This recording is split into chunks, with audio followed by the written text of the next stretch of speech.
Thanks for watching Varvel Insider. Welcome to another how-to. And this time we're going to be looking at how do you actually choose a camera. If you're wanting to get into filmmaking or start a small business, this is the first step. Now it's time for a bit of a history lesson. One of my very first projects that I started as a freelance back when I was a teenager, instead of getting paid to do the project, I got paid in gear. And that was with this lovely Canon GL2, the 3-chip camera, and it's about as basic a standard definition video as you can get, but it's better than just your average home video camera. Films on mini DV tapes. I feel like we're old people now because we talk about the days of filming on tape, and people older than us will say the days where we film on film. And then we upgraded to the XL2, the Canon XL2. This carried its weight for a long time. This was kind of the staple in the industry for independent people for a while. I shot a lot of short films on this camera. Back then, when this was first coming out, this camera retailed for about $7,000 to $8,000. Standard definition. When you start to look beyond the standard definition world and you look into the HD world, Canon expounded into their XH-A1. As my wife calls it, the XH-A1. This was definitely my starter camera. I did everything on this camera, between filming weddings to short films and music videos, whatnot. This is what I used. It has a nice flip-out screen, mounts for mics, lights.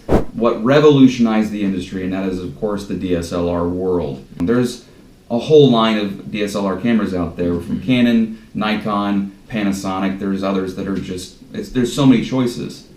So how in the world do you choose? Well, that's what we're here to tell you today. Brett had purchased at the time the Canon 7D, and at the time I still had the XH-A1. And we were filming weddings together. Now the look of these two cameras just did not match at all. They couldn't be more polar opposite. Brett was able to achieve things with the DSLR camera that we never thought was possible. The depth of field, the low light capabilities. Everything, in my opinion, about how to choose a camera comes down to the sensor.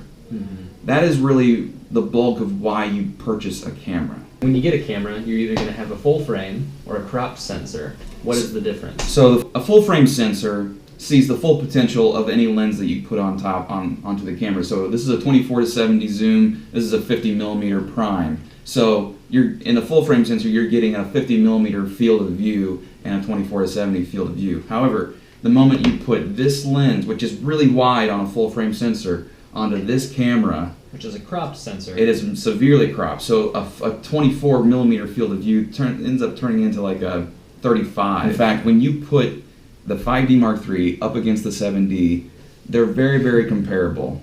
The one downfall of the 7D is the low light sensitivity compared to the 5D Mark III. Yeah. You can crank this up to 12,800 ISO, and it's going to be grainy, but if you produce it with the right amount of light, it still holds up. And I recently picked up this Panasonic because even though it is a DSLR camera, where it's not as strong as the Canon in photography, I do think it's superior in its videography. You can do Varispeed built into the camera, so you can shoot slow motion easier, because you can shoot 60 frames a second on these two cameras, but then you're cropped down to 1280 by 720, and you have to do a conversion in post. Whereas this Varispeed is built into the camera at 1920 by 1080, at 96 frames a second.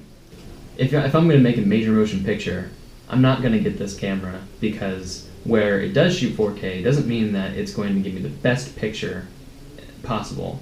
I'm going to want to definitely work with a cinema camera. The gradients that these three cameras can produce can't even hold a candle to what the Rev 1 can produce as far as a dynamic range. When you're shooting a film, you're going to want that raw look. Yeah. Because you're going to want to manipulate the footage in post and make it look dynamic there. Because if I'm not doing that, and if I have a super contrasty looking shot with a cinema camera, I'm losing all of those pixels. Now, obviously the big question and the reason for this how-to is, how do you actually choose a camera?